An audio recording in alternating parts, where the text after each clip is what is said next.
I was at a dinner party recently, and the host was practically glowing with pride. He pulled out his phone to show me his home's energy dashboard, a clean interface filled with bright green bars showing his house was running 100% on solar. He looked at me like he'd cracked the code to the future, leaning in to say, "We've finally done it. We're living in total harmony with the planet. No more dependency, just pure, clean efficiency." To him, those few kilowatts were a moral victory, a sign that we were finally ascending. But then the conversation shifted. I mentioned a recent paper on the staggering near-exponential power requirements for the next generation of AGI superclusters, the kind of energy needed to truly simulate consciousness or bridge the gap to interstellar travel. His expression immediately flattened. He didn't talk about how we power those dreams, and instead he started talking about limits to growth, degrowth, and how we need to reevaluate our colonial ambitions in space. In an instant, the shiny green app on his phone didn't look like a tool of progress anymore. It looked like a beautifully designed cage. He was celebrating the fact that he'd managed to power his toaster and his lights, completely oblivious to the fact that his green victory was predicated on the idea that we should stop trying to do anything bigger. It was a striking contradiction. A man who thought he was at the cutting edge of human evolution while simultaneously advocating for a future where we effectively turn off the lights on our greatest ambitions. That instantaneous pivot from the pride of sustainability to the quiet acceptance of civilizational stagnation is the most dangerous trend of the 21st century. We've been told that this transition is a triumph, but if you look at the physics, it starts to look like something else entirely. A voluntary retreat from the universe, a thermodynamic surrender we've mistaken for a win. We think we're climbing the ladder to a Type I civilization, but we might actually just be decorating our cradle before we go to sleep. And that, for us, is really the setup for this deep dive. We're looking at this intense ideological conflict between those who champion limitless technological acceleration and those who fear it, and what that whole fight means for the very foundation of our energy systems. Are we entering an age of expansion or one of retreat? Okay, so let's unpack this. The philosophical position that just directly confronts this idea of limits is effective accelerationism, or ALA. Yes. It's an emerging movement, really, from this century, and it's gained a lot of visibility, especially in the tech world. It's explicitly, almost aggressively pro-technology. And its supporters, they really see themselves as this necessary counterweight to what they call, overly cautious, fear-driven thinking about innovation. The kind of thinking they believe is just grinding human progress to a halt. And what's so fascinating is how clear they are about their goals. I mean, these are not small ambitions. Not at all. The central belief, really, for each proponent is that unrestricted technological progress, and specifically progress driven by artificial intelligence, isn't just the solution, it's the solution to all the big human problems. We're talking poverty, scarcity, war, even climate change. They see technology as the lever, the thing that gets us out of this planetary cradle. And it's not just a terrestrial ambition, is it? It's cosmic. It's completely cosmic. Yeah, that's what's so key. Their mission is explicitly to push human civilization to, and they use this phrase, climb the Kardashev gradient. Which is the scale of how much energy a civilization uses. So the goal is Type I, then Type II. And eventually Type III. It means maximizing our energy usage, period. This is an explicit mandate for exponential growth, a complete rejection of limits. And because of that, they're not shy about labeling their opponents. No, they use some pretty loaded terms. Anyone advocating for caution or limits, they'll call them doomers or decels. That's short for decelerationists. And they are especially critical of what they call safetyism. So it's a battle. Builders versus limiters. That's exactly how they frame it. Now, the name itself, it's sort of a mashup, right? It blends effective altruism and accelerationism. But it breaks pretty sharply from one of those. Oh, absolutely. And this is where the conflict gets really interesting. They take the effective part from EA, the focus on reason and evidence, but they completely reject the effective altruism community's intense focus on AI existential risk. The idea that AGI could wipe us all out. Right. EJEC proponents, they tend to dismiss those risks. They'll either say they're negligible, or more often they see them as the price of admission for cosmic expansion. Their belief is that a decentralized free market, with multiple competing AGIs, is a much better way to mitigate risk than any kind of centralized government regulation. That seems so counterintuitive. The solution to a potentially world-ending technology is more of it. Just faster and more spread out. It is. From their perspective, the precautionary principle isn't a safeguard, it's a barrier. And this whole philosophy, it has really deep roots in older Silicon Valley subcultures. Like what? Where is this all coming from? Well, you see a lot of transhumanism in there, the idea that we need technology to overcome our biological limits, and extropianism, which is all about unbounded expansion. Then you've got bits of singularitarianism, this focus on the coming intelligence explosion, and even older ideas like Russian cosmism. Cosmism, that's the idea that consciousness has to spread through the universe, right? Yes, and that technology is the tool to do it. So for them, it's not just that technology is good, it's that accelerating it is like a cosmic destiny. Which brings us to this really core idea you mentioned before we started, the Thermodynamic Mandate. They're not just saying they want to accelerate, they're arguing the universe demands it. This is the crucial pivot. It moves from just ideology to a powerful physics-based interpretation of life itself. A lot of the ESEC worldview is rooted in the work of Jeremy England, a physicist who's done work on the origin of life and thermodynamics. Okay, so break that down for us. The fundamental idea is that the universe has this natural bias. It favors configurations of matter that are really, really good at capturing free energy and converting it into entropy, into disorder at the fastest possible rate. Wait, I have to stop you there. Right. Because we're always taught that life is this little bubble of order fighting against entropy, against the universe's tendency toward chaos. You're saying it's the opposite, that life is actually a tool for accelerating entropy. That's exactly it. From this perspective, life is an incredibly efficient way of increasing the overall entropy of the universe. The principle is called dissipative adaptation. Okay, give me an analogy. Think of a hurricane. It's a highly ordered, complex system, right? But its entire purpose is to dissipate a massive energy gradient, the difference between warm ocean water and the cold upper atmosphere. It turns that energy into heat and wind, which is entropy, as quickly as possible. So life is the hurricane. And a technological civilization is just a bigger, more efficient hurricane. That's a perfect analogy. Dissipative adaptation suggests the universe exponentially favors futures, where matter gets better at capturing energy to grow and maintain itself. So for them, technological acceleration isn't just a human choice. It's obedience to a universal thermodynamic command. That completely reframes it. It turns what could look like greed or ambition into a kind of natural law. And I guess you can apply that lens to our economic systems too, like capitalism. Oh, they absolutely do. They view the capitalist system as a kind of emergent intelligence. They'll call it a meta-organism that's constantly adapting to capture energy and use it for growth. That competition in the marketplace is, in their view, the most efficient way to maximize that energy throughput. Way better than any top-down plan. So if the universe favors maximum intelligence and maximum energy use, what about us? What about the human body? We're slow, we're fragile. And that's where the posthumanism comes in. They argue that consciousness, intelligence, it has to eventually be transduced to non-biological substrates. Meaning uploaded into computers, into AI. Exactly. The human body is seen as an anthropocentric and restrictive prior. Okay, anthropocentric and restrictive prior. Let's translate that.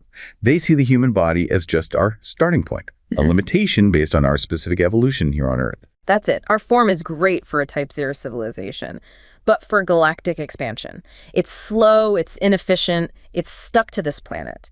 Their argument is that if every species was afraid of evolving, we'd still be primates. There's no special allegiance to Homo sapiens. The goal is to maximize consciousness no matter the vessel.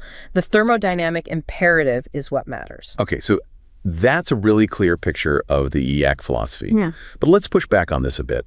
This kind of radical optimism, especially around AGI, it seems to assume everything goes perfectly. If the cost of getting it wrong is, everything, why would you want to remove safety protocols and centralized oversight? I mean, isn't that just reckless? We'd flip that script on you. They argue that caution is the true recklessness. In their view, centralized regulation, all these safety protocols, they just lead to stagnation. Yeah. And they believe stagnation is far riskier than rapid, decentralized progress. How? The argument is that in a decentralized system, if one company or one technology fails, the whole system doesn't stop.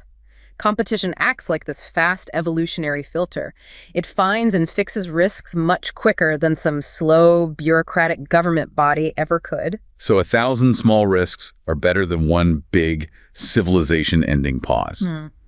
Now, let's talk about who they're fighting against, because this is really the defining conflict in tech right now. This is the builders versus the decels. The main ideological opponent, the one pushing for a radical reduction in, well, everything, is the degrowth movement. Right. This movement is all about reducing economic activity, industrial output, consumption. The idea is to solve ecological problems by just doing less.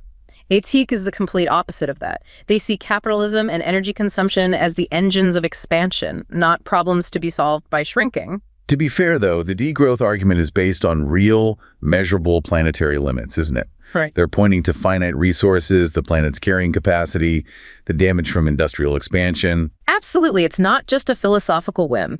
The degrowth rationale is grounded in the fact that many resources are finite and that the planet can only absorb so much waste, especially carbon. They argue that endless exponential growth on a finite planet just isn't possible physically. Their solution is contraction, steady state economies. And then there's the other big target, safetyism. Ida connects this not just with degrowth, but also with the parts of effective altruism that are really focused on AI risk. Why is the precautionary principle, the idea of being careful if something could cause great harm, why is that so offensive to them? They see it as institutional thrombosis, a blood clot in the veins of progress, a ransom on civilizational momentum. Wow, those are strong words. They are. Their core argument is that over-regulating technology, especially AI, suppresses what they call variance. Variance is just the experimentation, the diversity you need for big breakthroughs. When you put up too many barriers, you slow down progress towards the very technologies that could solve all our other problems. And we see this exact friction playing out in real policy. I was reading about the U.S. Secretary of Commerce, Gina Raimondo, and she warned specifically against that move fast and break things attitude for AI. She called it too dangerous. That's the perfect example of the conflict. The decel view is slow down, audit, regulate. We can't afford a mistake. The Eclat view is we have to move faster. Because the biggest risk isn't a rogue AGI, it's stagnation. It's failing to get the breakthroughs that protect us from, an asteroid or some other cosmic threat. The opportunity cost of delay is just too high. I saw this essay online by an aerospace engineer, and it just captured this feeling perfectly. He'd spent his whole career on deep space probes, but then he saw his department's budget just choked by what he called safetyism and this culture of planned contraction. What was his specific frustration? He talked about a conversation with his daughter. She'd been taught in school that humanity is a blight on the planet, and the only moral thing to do is consume less, stay put. And he described her confusion when he showed her the designs for a fusion-powered ship that could get to Jupiter's moons. He said he realized he was fighting an ideology that valued, aesthetic minimalism over raw potential. For him, rejecting safetyism wasn't about being reckless. It was about refusing to let fear be our only legacy. And that gets to the absolute core of the ECAC critique, the danger of seeking a static equilibrium. They argue that trying to keep civilization just as it is, or aiming for zero growth, that's a recipe for long-term disaster. Static systems can't adapt, and you leave all the benefits of dynamic adaptation on the table. It really is a fight over whether civilization should be a careful gardener of a small patch or a conqueror of the cosmos. So the accelerationist argument is really, if we don't keep accelerating, we risk being outpaced by reality itself. We have to use technology to get energy sovereignty instead of just surrendering to this false scarcity that low-density energy imposes on us. And to really get why that acceleration is so important to them, we have to move from the philosophy to the hard science. We have to talk about energy density. Right. Because the universe, it operates on what they call a brutal truth of energy density. And this is the physical wall separating a Type 0 civilization like us from a Type I. This is where their big critique of the current green transition comes in. They are incredibly critical of our global focus on wind and solar. They call it the green trap, or energy mediocrity. They see wind and solar as technologies of geographic and meteorological scarcity. So to them, this celebrated green transition, it's a systemic surrender to low energy density. It means using massive amounts of land, sprawling infrastructure for power that's inherently unreliable. It's a retreat from the high energy frontier. Okay, let's put some numbers on that. Why is energy density such a game changer? Well, energy density is basically joules per kilogram, or power per square kilometer. Let's just think about the physical difference. To run a major city, you need constant concentrated power. A single kilogram of uranium-235, the fuel for nuclear fission, contains about 80 terajoules of energy. 80 terajoules. Okay, that's our baseline. How much coal would you need to match that? To get that same 80 terajoules, you would need over 2.8 million kilograms of coal. It's a factor of millions in difference. And with wind and solar, the problem isn't just that it's intermittent, it's that the energy is so diffuse. It's spread out. You need hundreds of square miles of land to replace the output of one single high-density power plant. It's the difference between powering your city with a compressed spring versus trying to harness the vibration from 1,000 butterflies. That's a great way to put it. And this isn't just about keeping the lights on. It's about powering the future of intelligence itself. The AGI superclusters we were talking about, they need a whole different scale of power. Exactly. Yeah. The next big technological leap, the AI singularity, this intelligence explosion, is locked behind what they call a physical power barrier. We're talking about computers that need petawatts of constant dense power. They need energy delivered like a fire hose, not a drip feed. I read this fascinating interview with a lead systems architect at an AI lab in San Francisco, and she had this amazing way of visualizing the problem. She was standing in this massive data center. The air is thick with heat from thousands of GPUs training the next big model. A precursor to AGI. Exactly. And she looked at their power consumption and realized they were hitting a physical wall. The local grid just couldn't deliver the dense, reliable power they needed for the kind of intelligence explosion they were modeling. For her, the thermodynamic imperative wasn't some abstract physics concept. It was a visible ceiling on human evolution. And what was her analogy? She said that trying to run the future of intelligence on distributed low-density renewables felt like trying to power a jet engine with 1,000 LA batteries. It just doesn't scale. That perfectly captures the Ito position. Distributed, weather-dependent grids are just fundamentally incompatible with the future of high-scaling, concentrated intelligence. The path to what they call energy superabundance, and so the path to a higher level civilization, it has to be built on a foundation of constant dense power. So we can use the Kardashev scale to frame this ambition. It really moves the conversation away from just sustainability and towards cosmic capacity. Right. The scale was created by Nikolai Kardashev in the 60s to classify potential alien civilizations based on their energy use. We today are a Type 0 civilization. We only use a tiny fraction of the energy that actually hits our planet. And Type I is the first big leap. That's planetary mastery. A Type I civilization harnesses all the power available on its home planet. That's about $3 times 10 joules per year. You're talking about a civilization that can control its weather, use geothermal energy from the core, capture all the solar radiation hitting the surface. It's planetary energy sovereignty. Then Type 2 takes that out to the star system. A Type 2 civilization harnesses all the energy from its host star, about $3 times 10 joules per year. This is where you get into things like Dyson swarms or Dyson spheres, these megastructures built around a star to capture all of its output. And Type 3 is the galactic dream. Type 3 harnesses the power of all the stars in its galaxy. That's around $3 times 10 joules a year. These are best understood as a luminosity limit, the most light energy you can capture in a certain space. And for accelerationists, hitting Type I isn't just a goal. It's a non-negotiable step to escape the limits of Earth. But if the Kardashev scale implies this constant exponential growth, what happens if that growth slows down or stops? Not every projection shows us on that path. And that's where you hit the stagnation scenarios. The early projections back in the mid-century, they assumed something like a 7% annual energy growth. If that had kept up, we'd be getting close to Type Y. But the recent data shows we've slowed way down, closer to 2% globally, and we could even hit zero growth. Which sounds like the beginning of that great retreat we talked about at the start. It's the physical proof of it. There was a study that modeled 10 different scenarios for Earth's technosphere or technological infrastructure 1,000 years from now. And the key thing is, every single one of those scenarios falls short of the Type I luminosity limit. So even in the most optimistic but plausible scenarios, 1,000 years from now, we're still not a Type I civilization. That's the finding. The scenarios range from, living with the land, which is very low energy and Earth only, to something called Deus Ex Machina, which is much higher power and expands through the solar system.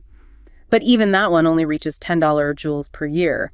The takeaway is that energy use and expansion might not be as tightly linked as Kardashev first thought. We seem to be settling for less energy than is available. And this brings in that idea of thermodynamic resistance. The theory that if we push too hard, the planet itself pushes back. It sounds almost mystical, but it's based in actual thermodynamics. It is. It's rooted in something called the Le Chatelier principle. In chemistry, it basically says if you disturb a system in equilibrium, the system will try to counteract that disturbance.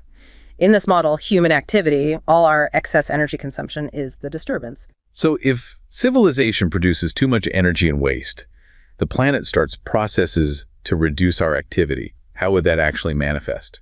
The theory suggests the planet's resistance would lead to a deterioration of our living conditions, which in turn reduces the population or forces a cutback in industry.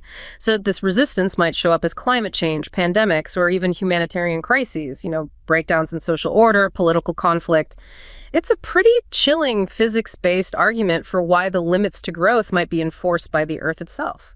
That idea of planetary resistance, it really puts a fine point on the feeling of industrial contraction.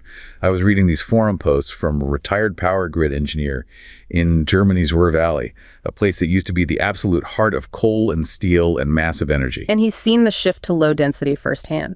Yeah. He talked about what he called the dark doldrums. These winter weeks when the wind stops and the sun doesn't come out and all the massive industrial machines he used to manage are just idling. Forced into hibernation, he felt like he was watching a great retreat, where civilization that once dreamed of the stars was voluntarily shrinking to fit into a smaller box dictated by the weather. He was feeling the pain of the planetary system pulling back the energy budget. Exactly. But then he talked about visiting a new small modular reactor pilot site. And he described the hum of that facility not as a threat, but as a return to form. A dense, concentrated heartbeat that didn't care about the wind or the sun. He basically concluded that a civilization that limits its energy limits its soul. And that feeling, that sense of wasted potential, is what the accelerationist perspective translates into a kind of cosmic ethics. They see these limits not just as an engineering problem, but as a moral failure, which leads us to the astronomical cost of that failure. So when we talk about that moral failure, we have to bring in this concept of astronomical waste. This is the idea that really crystallizes the ethical cost of delaying technological progress and space colonization. It's about opportunity costs on a truly cosmic scale. The idea is that with very advanced technology, you could sustain an absolutely enormous population of happy, worthwhile lives across the universe. So for every second that we delay developing that technology, all that potential good isn't being realized. It's a radical consequentialist argument. And the resources that could have created all that value are just being lost in the meantime. They are. The core premise is thermodynamic. Suns are shining on empty space. All that available free energy, what physicists call entropy, the potential to do useful work, is just being dispersed as unusable heat. It's an irreversible degradation into entropy. It's raw potential that could have created trillions of conscious beings, just gone. So entropy is the fuel for cosmic civilization, and every second we wait, more of that fuel is just burning off into nothing. Exactly. It's a permanent loss. And the rate of loss is what is so hard to wrap your head around. We're used to thinking on an Earth scale, millions of lives in a tragedy. This is galactic. Give us the numbers. The mind-boggling numbers. They are staggering, even with the most conservative estimate. And this assumes all these potential lives are biological, not computational, and we're only using the resources in our local galactic supercluster.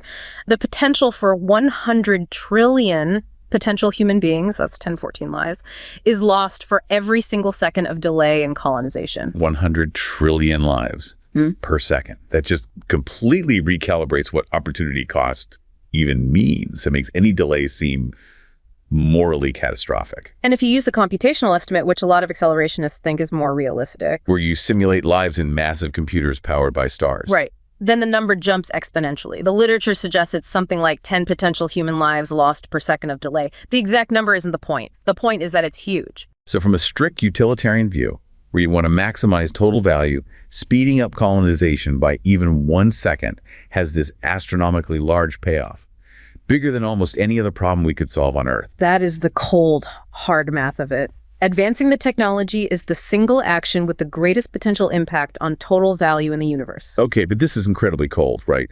Doesn't focusing on these 10 potential lives risk dehumanizing the billions of people alive today who might have very real immediate needs, or who are afraid of being steamrolled by some post-human AGI? That is the critical ethical tension. For a strict accelerationist, the potential good is so vast that it just dwarfs any current terrestrial suffering. The argument is that while today's problems are tragic, the only way to solve them permanently is to achieve post-scarcity, and that requires this great technological leap. But this massive opportunity cost, it seems to demand maximum speed at all costs. So why is it that for some very serious utilitarians, the answer is not to just slam the accelerator to the floor, And this is the crucial distinction. It's about maximizing speed versus minimizing existential risk. If your goal is truly to maximize the expected number of worthwhile lives across all possible futures, this is the total utilitarian view, you have to account for the risk of failing to colonize at all. An existential risk, an asteroid, a pandemic, a bad AI, anything that wipes us out or traps us here forever. Exactly. And because the cosmos works on billion-year timescales, a delay of a few years or even centuries is nothing. The risk of total failure trumps the cost of delay. The math shows that a single percentage point reduction in existential risk is worth a delay of over 10 million years in colonization. Wow. So for the standard total utilitarian, the number one priority has to be minimize existential risk. Speed is secondary. You have to make sure you survive to get to the stars at all. So the argument is, slow down, be careful, because the prize is so big and lasts for so long that a 10 million year delay is a rounding error. But this all changes if you take a different moral view, one that focuses on people who are alive right now. That's the person-affecting view. It shifts the focus to us, to currently existing people. On this view, extinction is bad, mainly because it cuts our lives short, not because it prevents those 10 potential people from existing. It values our survival. And that view puts a much higher premium on speed. Why is that? Because for us to benefit from this cosmic future, we have to survive long enough to see it. Our survival depends on rapid breakthroughs, a technological singularity, radical life extension happening within our natural lifespans. So even if you think there's only, say, a 1% chance of that happening, the expected payoff is still astronomical because the prize is living for billions of subjective years in this incredible future. So to maximize the chance that current people actually get to see that, the person-affecting utilitarian has to emphasize the speed of technological development. Speed is the hedge against our own biological clocks running out. So it's a fascinating split. The total utilitarian maximizes safety and slows down. The person-affecting utilitarian has to balance speed and safety, but leans hard on speed so that we, the living, might actually make it. But regardless of which of those views you take, speed or safety, the goal of reaching a Type I civilization still depends on one physical reality: high-density energy. The bridge from Type 0 to Type I has to be built on concentrated, reliable power. And accelerationists see this as a thermodynamic command. They argue that nuclear fission today and fusion tomorrow isn't just one option among many. It's a fundamental necessity for planetary-scale reconfiguration. The current technologies of energy mediocrity just can't build that bridge. So what does that command look like in practice over the next few decades? It means an aggressive global priority on deploying high-density energy. Specifically, that means widespread use of small modular reactors, SMRs, for fission, because they're scalable and safer. And it means radical, massive investment in fusion to get it online as fast as possible. Fission is the bridge, fusion is the destination. And the ultimate goal isn't just to meet demand, it's to achieve energy superabundance. That's the state that unlocks everything else. Energy superabundance is when energy is so cheap and plentiful that its cost is basically zero. Imagine free energy. That's the non-negotiable foundation for a post-scarcity society, for building the massive computers for digital consciousness, for creating the material abundance to reshape reality on a planetary scale. The argument being that without that leap in energy, the AI singularity is just a fantasy. It's stuck behind that physical power barrier. Exactly. If we don't get exponential growth in our energy throughput, if we don't move aggressively to nuclear, we're just voluntarily putting a hard cap on our own technological ceiling. So let's look even further out. What happens when a civilization goes beyond just capturing a star's light? The Kardashev scale has that luminosity limit, but what's beyond that? What's at the frontier of Type 2 and Type 3? Well, the luminosity limit is about capturing light, electromagnetic radiation. But a truly advanced civilization could blow past that limit by extracting energy directly from the star's mass, or by using extreme gravitational forces. This sounds like we're getting into some pretty speculative sci-fi territory. The Stelvor hypothesis. It is, but it's been mathematically modeled. The hypothesis suggests that some accreting binary stars, where a black hole or neutron star is pulling matter off a companion star, might actually be technological systems, or even living organisms. They're stellivores, star eaters. They feed on stars to power their metabolism. Wait, so an advanced civilization might look like a cosmic parasite, just dismantling the stars. How does that get them more energy than just capturing the light? Because they're not just getting light, they're converting mass directly to energy through accretion. They're capping into the star's core mass flow. These stellivores are calculated to operate way above the luminosity limit for that system. And there are traveling ones, too. In the models, yes. A traveling stellivore would use the accretion process not just for power, but for thrust, moving from one star to the next, maybe through a whole star cluster, and their energy generation would be far, far beyond simple solar harvesting. Are there any other exotic ways to break that luminous barrier? There are a couple of other big ideas. One is star lifting. This is where you actively remove mass from your own star. The goal would be to change its evolution, to stop it from becoming a red giant and destroying your planet. You're basically extending your star's life by billions of years. That's the ultimate form of engineering. It is, and it would require you to expend stellar amounts of energy just to manage your star, way above the luminosity limit. And the most speculative source of all, the one that would provide almost limitless power. That would be zero-point energy, or ZPE. Harnessing the quantum background energy of the vacuum itself. Now, it's a massive if, but if you could do it, you'd have a power source orders of magnitude beyond anything a star could provide. If a Type III civilization was doing that, how would we ever find them? By their waste heat. You can't use energy on that scale without creating waste. It's a thermodynamic law. A galaxy-spanning civilization using ZPE would have to radiate away enormous amounts of thermal waste. So we wouldn't look for their radio signals, we look for their thermal pollution, a galaxy that's just a little bit too warm. Exactly. Searching for these large, mid-infrared excesses from entire galaxies is actually a proposed method for finding these ultra-advanced Type III civilizations. The search for intelligence becomes a search for cosmic energy maximization and its inevitable exhaust. We started this deep dive with that story of the man with his solar dashboard, proud of his green victory, but recoiling from the energy demands of AGI and space. We've really come full circle now, from a few kilowatts to the $10 joules of a galactic civilization. This conflict between degrowth and acceleration, it really forces you to make a fundamental choice about our cosmic destiny. And this whole discussion, it's just a reflection of the universe's own laws. Thermodynamics, the laws driving life's complexity, they show this natural bias towards faster energy conversion and dispersal. Life itself is a way to increase entropy, and consciousness might be the most advanced way to do it yet. But the key comparison is still between our technology, the technosphere, and the natural world, the biosphere. That's right.